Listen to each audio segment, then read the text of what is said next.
Welcome to episode 5 of John's Voice.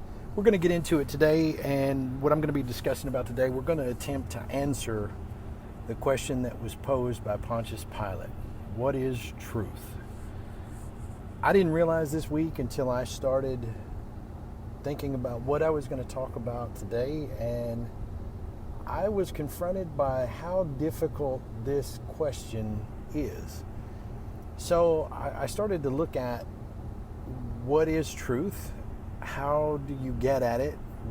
How do you, it is so difficult that I guess we go through our day-to-day life and we don't ever really think about this.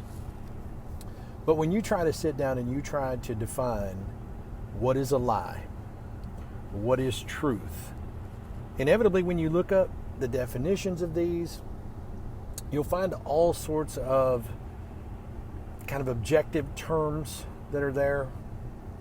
And they typically have some element of the other in them. Like, what is a truth? Well, it's opposite of a lie. What is a lie? It's opposite of truth.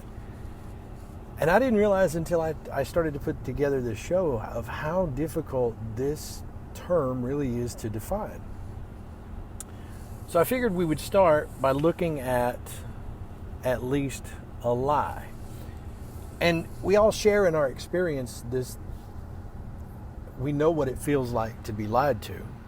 And we certainly know that we associate that feeling with something that is bad. Like, we know inherently sometimes when someone is telling us something that is a lie, and we walk away from that experience of feeling as though something happened in that exchange, that I don't feel like everything you told me just now is the truth.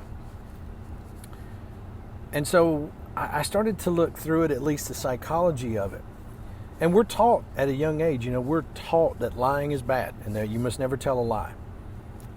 And even our justice system is based upon you laying your hand on a Bible in some states, and others, I don't know what all happens in all the different states, but we take someone's testimony as being the truth, the whole truth, and nothing but the truth, so help them God. And we also realize what lying does, right? Like, it causes damage to other people. So how do I identify a lie? Well, the best I can come out with is that we associate the lying with the feeling that it brings, right? It feels like it's cutting us off. It's dividing us, in a relationship. Lies are dangerous because what you feel as though that if they would lie to me about something small, they would lie to me about the big things, and then question the very foundation of the whole relationship. Because if you've lied to me, then how do I know that you've ever told the truth? Something I try to even teach my own children, that somebody, if they would lie to you about the little things, would definitely lie to you about the big things. Even Webster's Dictionary defines lying as to make an untrue statement with the intent to deceive. And it's a very similar definition that you'll find in other dictionaries. But lying can be conceptualized as kind of one form of deception. And deception is defined as the act of causing someone to accept a true or valid what is false or invalid.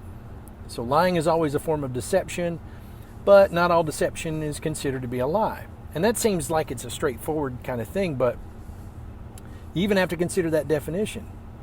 You can find clear instances of dishonesty that seem like lies but don't actually fit a common definition. Like, for example, sometimes our kids will do this, of where they don't tell you the whole truth. Like, they'll mislead you. So, like, hey, did you go over to this person's house? And they will say, well, yeah, we went over there. And well, was this they'll leave out things that happened while they were there, and it paints the picture as though nothing happened because they leave out the part of where, a friend started a fire or opened a bottle of wine, whatever the case may be. They tell you a lot of truths, but it's missing a piece of it, that if you had the whole thing. And so that's a form of deception. But the reason we consider it the deception is because they left out the whole truth, right? They've told you, yes, I went to this person's house. Yes, we spent the night there. But they leave out the drinking, or they leave out the person they shouldn't have been with, or whatever the case may be.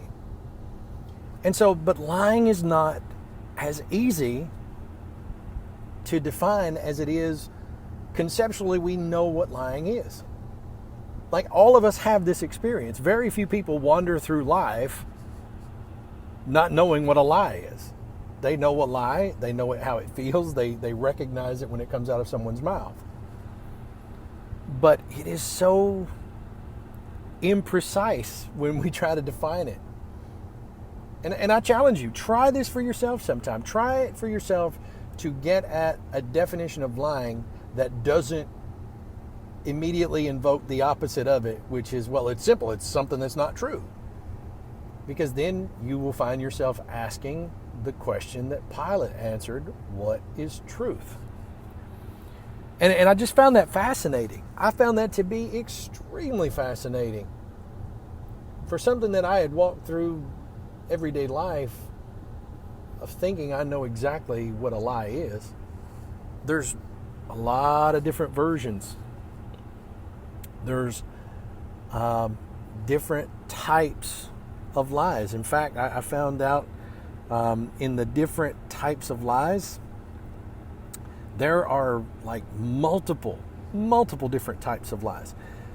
They're basically, you can kind of break them down into 8 different categories. This is an oversimplification I'll give you, but even oversimplifying it. So the types of lies, we got white lies, and those are little tiny lies, right? Like with the excuses of why we're not going to answer the phone, or, oh, I didn't see your text, I fell asleep. Those are little white lies. And if we tell enough of those white lies, then of course we lose our credibility. So there's white lies. Then there's broken promises. And that's another type of lie. Like if you tell your friends you're going to go to a game and then you don't go. The person's not really intending to hurt you, but they don't know what else to do rather than just tell the truth. So that's kind of a broken promise. Then there's the lie of fabrication. A lie of fabrication is just, we just make the whole thing up, right? We just make up everything about that thing. We just fabricate it. We put things together that are extremely hurtful, and then it leads to rumors, and then the rumors continue to compound on each other. So that's a lie of fabrication. And then there's bold-faced lies. Bold-faced lies. I think I could probably be guilty of this one myself when I was a kid. You know, your mom comes in and sees you with chocolate on the sides of your mouth, and the cookie jar has been opened, and did you get any of these cookies? No, I didn't get any of those cookies. I didn't touch those cookies. That's just a bold-faced lie. That's not even a fabrication. Then there's lying and exaggeration.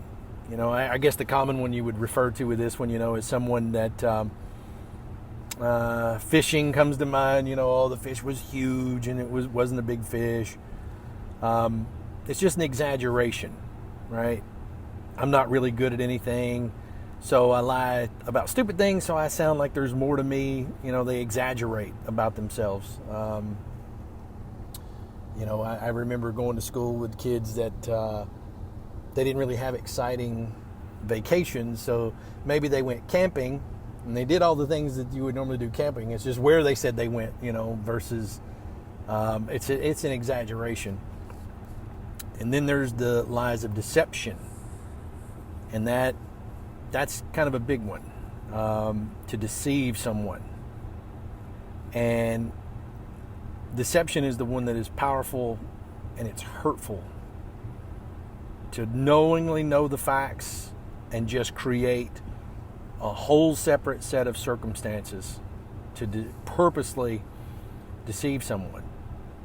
Another version of lying is plagiarism, right? Plagiarism is where I copy something and then I pass that off as though it's my own. And we have rules in school. I know in college there was a lot there about plagiarism. They catch you plagiarizing, that's it. You're getting a 0. It's the same thing. It's lying because you're passing something off that is not yours. You did not create that. And then the other one is, and I think every one of us, every human being knows someone who is this one, a compulsive liar. They lie about everything. And they have no reason to do this. Like, it doesn't matter what you say or what you do. That person believes that what they've told you, like, they believe their own lie. Like, that's even worse. And so we kind of have situations there of where we can understand what lying is, but still not a really good definition. So we break it down into those categories, and those are kind of the generally accepted categories of lying. So now you flip over and you ask the pilot question. So if that's what lying is, then what is truth? And truth, it's a little more difficult to get at than even just the opposite of all that was there. Because truth has an intrinsic value.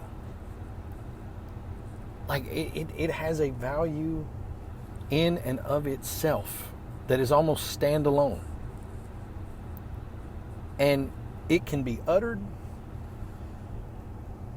and you feel it. But then we come back over at truth. There is something that is said in society today, and honestly, the more I thought about it when I first heard it felt really good when I first heard it, but I realized that it was very deceptive. And here's why I felt that way. First, the thing is that was said was you have to live your truth.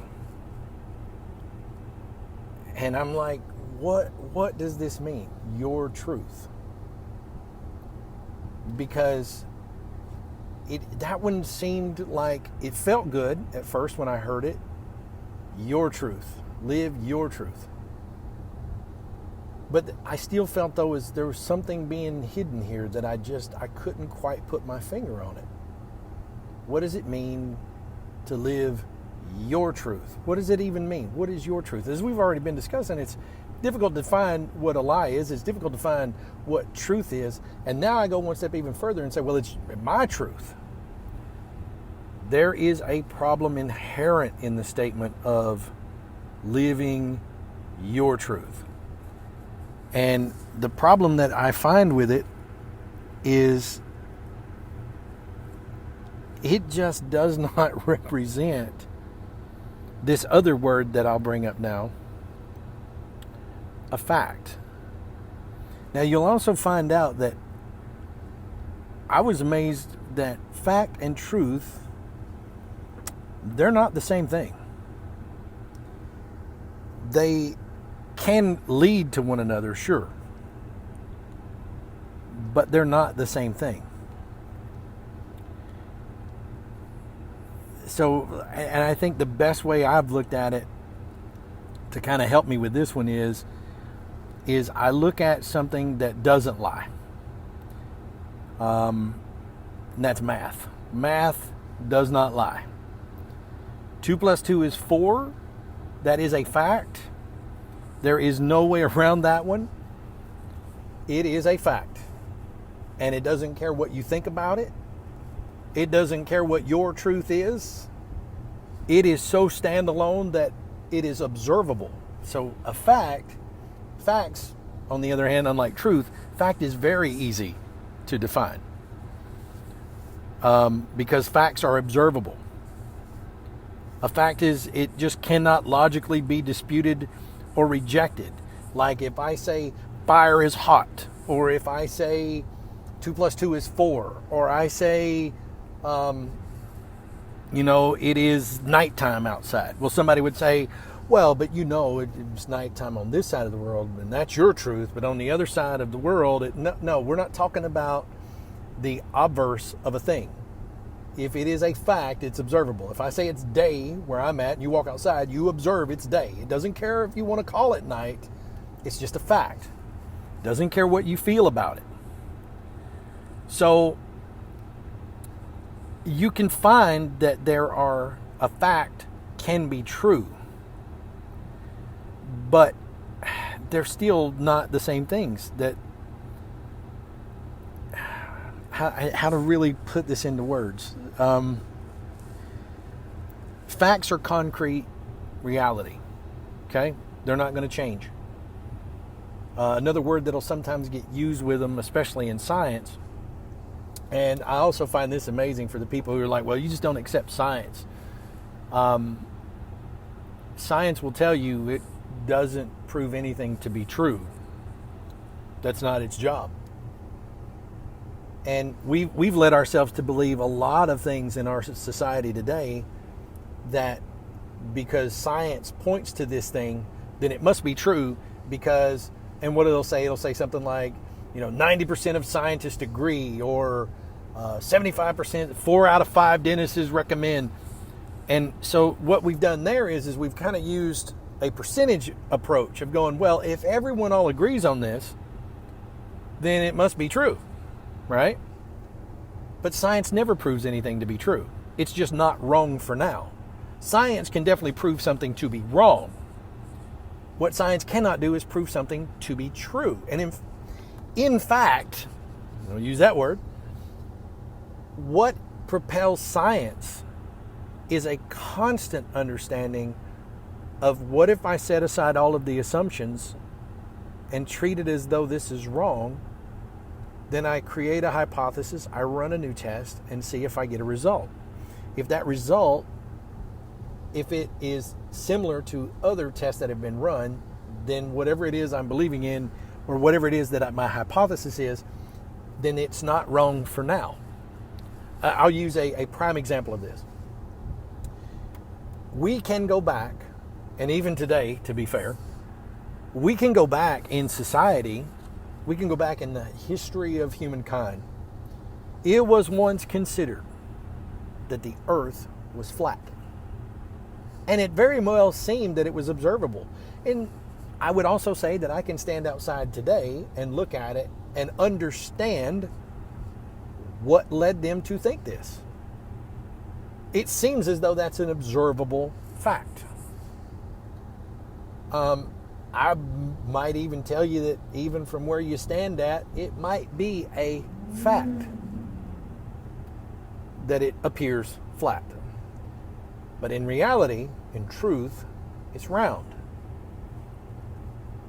And we can actually see it to be a fact once we step away from it. When we land on the moon, which again, as I bring these things up, there are people today that still don't believe we did that. They think that's a lie. But at least at best for what we know now, it is observable that the earth is round. If I go back in the annals of human history, I will see it was once considered that the earth was flat, and that was a fact. There are still people who hold that to be true to this day. The Flat Earth Society. And we can't even agree on whether or not the earth is round or flat. I mean, we can't even agree on something that it seems observable to a lot of people. But remember what I said, just because a lot of people, or the vast majority of people, hold something to be true, there's always going to be this other group that's against that. I decided I would look at it from the perspective of math. Okay, so math, as I said before, math doesn't lie. 2 plus 2 is 4.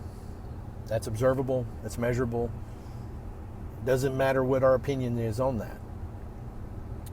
And here's where the dangers have come at in our society today.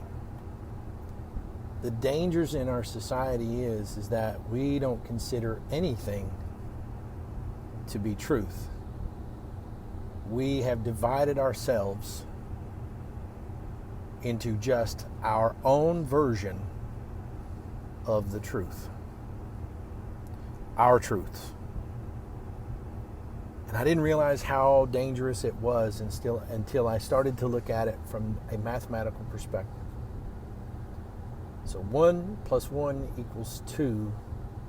That's a fact. It's even called that, a math fact. 1 plus 1 is 2.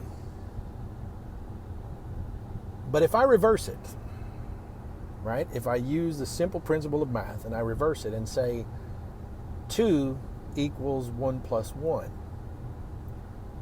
while that is also a fact, that is not the only reality of 2. Because 2 also equals 2 times 1. 2 also equals 4 minus 2. 2 also equals 5 minus 3. 2 also equals, like, so many different variants. If you understand what I'm getting at, 1 plus 1 is 2 is a hard fact. 2 equals 1 plus 1. There's many different ways I can get to 2. All of them individually are facts. But there is an ultimate reality. And when I see this ultimate reality, because I talk about it in one of my previous episodes about this realm of the absolute, and that was, in the realm of the absolute, 2 has an absolute value of that which is just 2. Not positive, not negative, just 2. So the reality of 2, while it may have multiple different facts, the reality of 2 is 2. In ultimate reality, 2 is comprised of 1 plus 1. The real value is in the 1. I will explain. I can find the value of 2 in every number. I can find the value of 2 in 3. I can find the value of 2 in 4.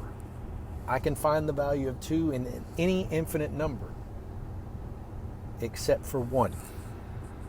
I do not find the value of 2 in 1. I find the value of 1 in all. This is so subtle that I saw this and I started to really question a lot of the things that I believed. Because when I saw that 1 was in every single number, 1 is found in 2, 1 is found in 3, 1 is found in 4. Any variable, any component of it, I can find it. 1. And then there's even another number, which is 0, which does not have the value of 1. It's the absence of all value. That includes 1. 0 or nothing is a value that contains no value at all. No value.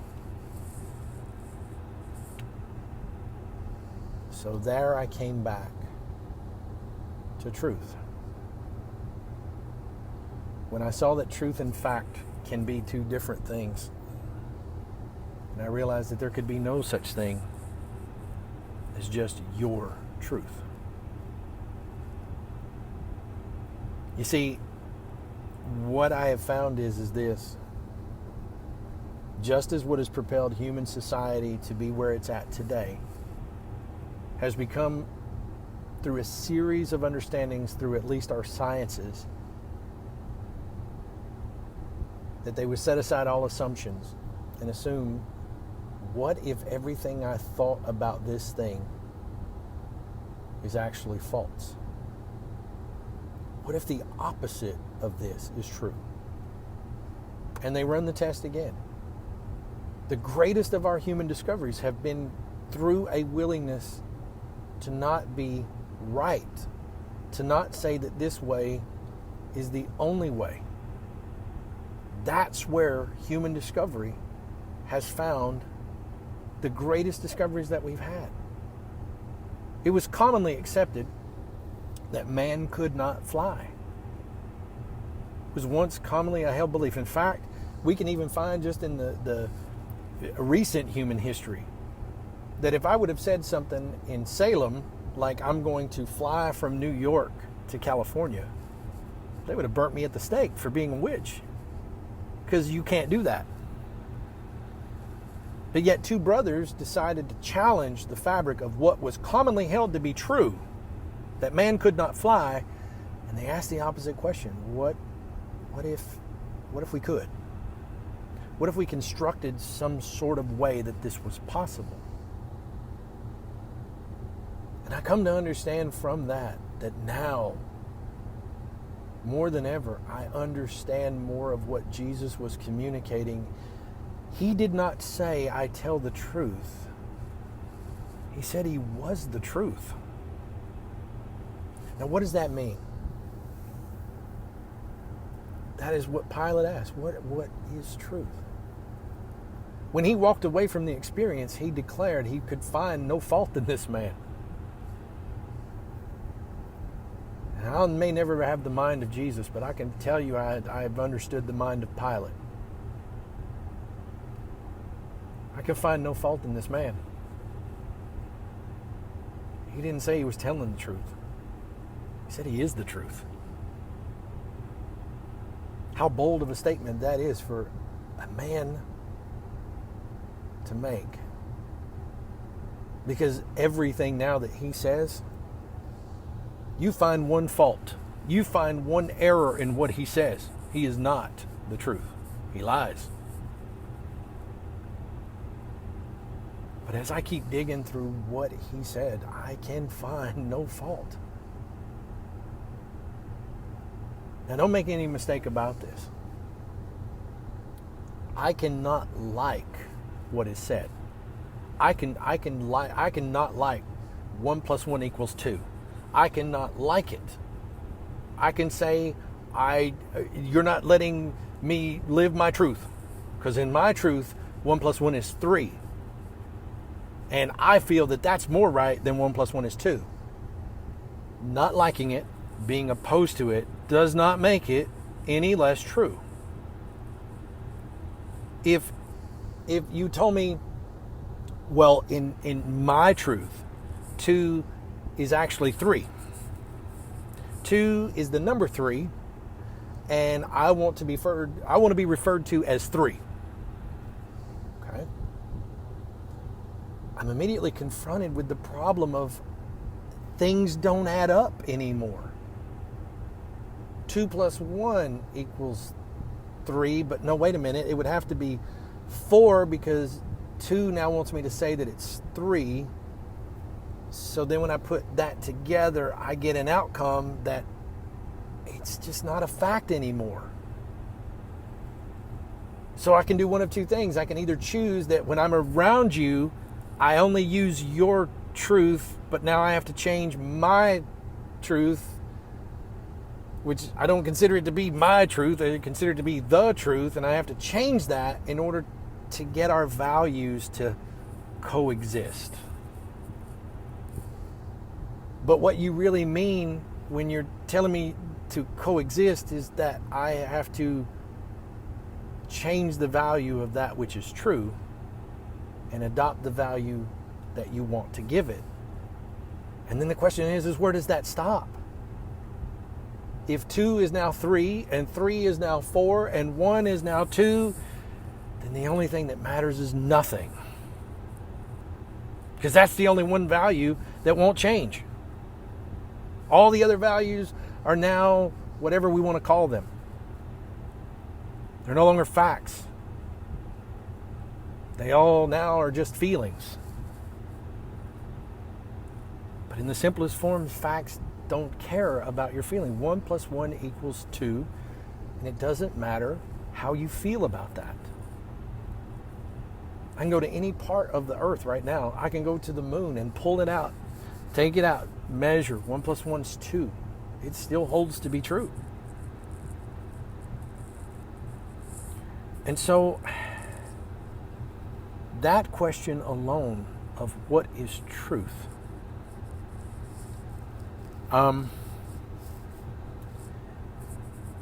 simply put, someone who lies and someone who tells the truth are playing on opposite sides, so to speak, in the same game.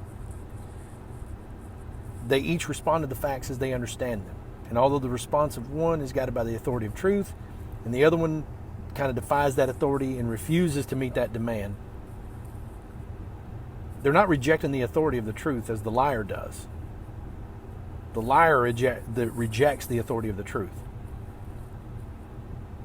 They're just opposing themselves to it. They pay no attention at all to the truth. But yet, truth is a property that I now have learned that I wake up in the morning and I'm not looking to live my truth. I am seeking truth. When you seek truth, you're always seeking truth. I told a good friend of mine one time that God is not something that can be confined to the human brain. It's too large. God would not fit inside of our reason and our understanding.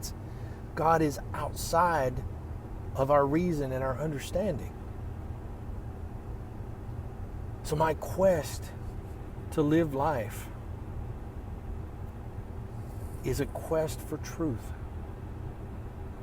Not that I have it, but I am in the search of it. I'm guided by the principles that seek truth. Why are these things so hard to define? You know, everything in our society, they have definition. But I know that there has to be just one that penetrates the value of all.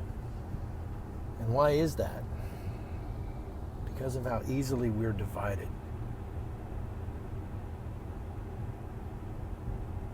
You see, there's one thing we can't divide. You can't divide by zero. You can't divide by nothing.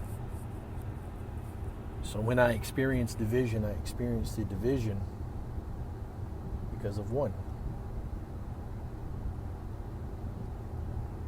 That's truth. And so placing myself in this position of where I am constantly seeking truth. Not my truth, not my version of the truth. Not at all. I wouldn't want anybody to accept my truth. The truth is for all of us. And that's the truth that unites.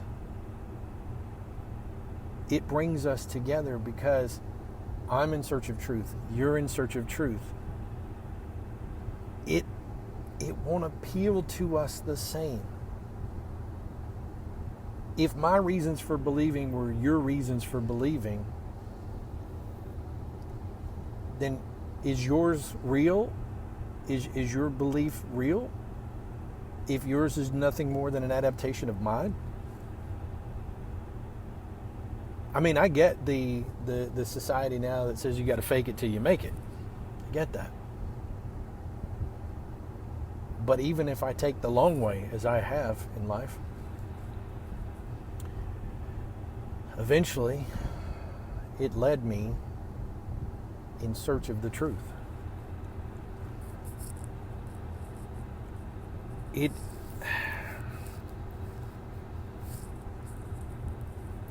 I started to look at the words. I started to look at how was this represented? If I go through the biblical context, I can find in John, he says, if we claim to be without sin, we deceive ourselves, and the truth is not in us.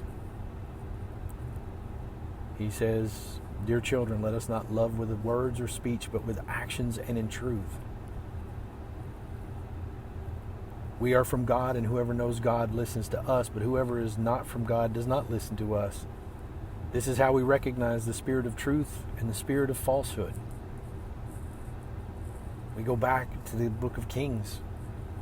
The woman said to Elijah, now I know that you are a man of God, and that the word of the Lord from your mouth is the truth. Timothy, do your best to present yourself to God as one approved, a worker who does not need to be ashamed and who correctly handles the word of truth.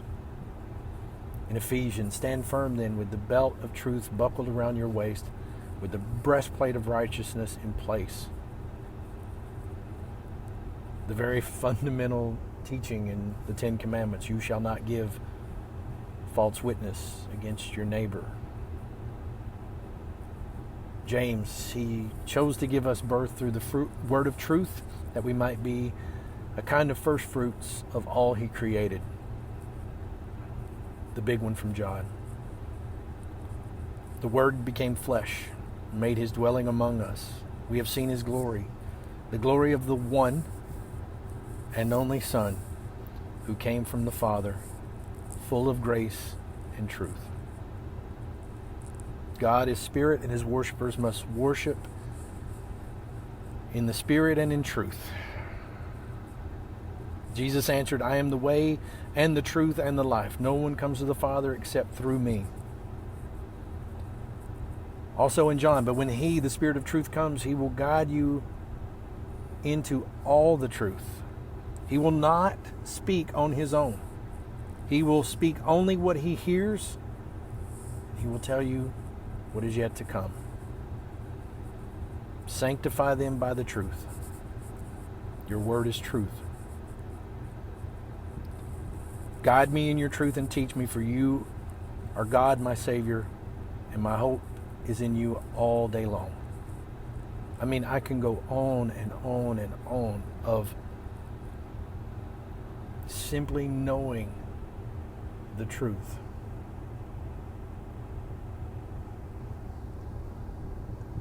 I never thought I would see I never would have seen myself be so transformed by the experience of finally seeking truth. For so many years, I lived a life of where it just wasn't a reality. Things were the way they were. I was poor. Other people were rich. And I believe that, rich people had obviously done something wrong, because my family was poor. And rich people had done something. They had cheated and lied, and they did all of these things to get money.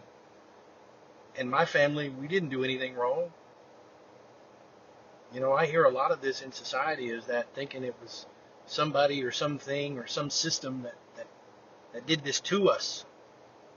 And that certainly felt better, because if I had to look back and say, no, this was a situation that was created out of the choices that my parents made. And it wasn't because there was someone outside of us oppressing us. It was something that we had done to ourselves. I wanted so bad to be able to blame systems and structures and political parties and what have you.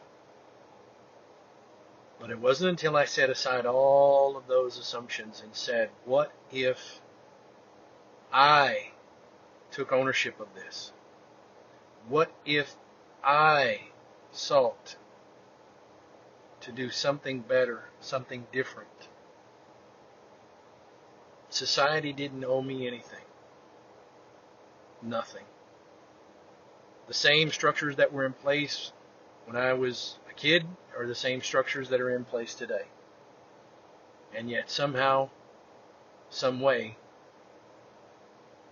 found a way to hold myself accountable and get through it and get to a place of where I was unaffected by what was going on outside of me. And I started to focus more on what was going on inside of me. So I sought to feed this desire with knowledge. How I fell in love with knowledge. I love to read. I love to learn. I found that there was such an escape of being able to try to unravel the universe. I thought if I could just learn enough, study enough, research enough, that if I could do that, then nothing would be hidden from me. And here I am now, at the realization that in all that we've learned in the human condition, we know nothing at all. But we endeavor another day to seek the truth. Nothing more, nothing less. God has presented us a way to have life and have it more abundantly. And the moment that I became aware that the truth was not a thing that could easily be defined, but it was a spirit. And that spirit was embodied in a person. And that person was Jesus. And Jesus had told the truth about who he was and who I am. I recognized him to be exactly who he was. He was the light. And that light is the lamp with which guides my feet. And if you come to know him as the truth, you too will be blessed. God bless you all.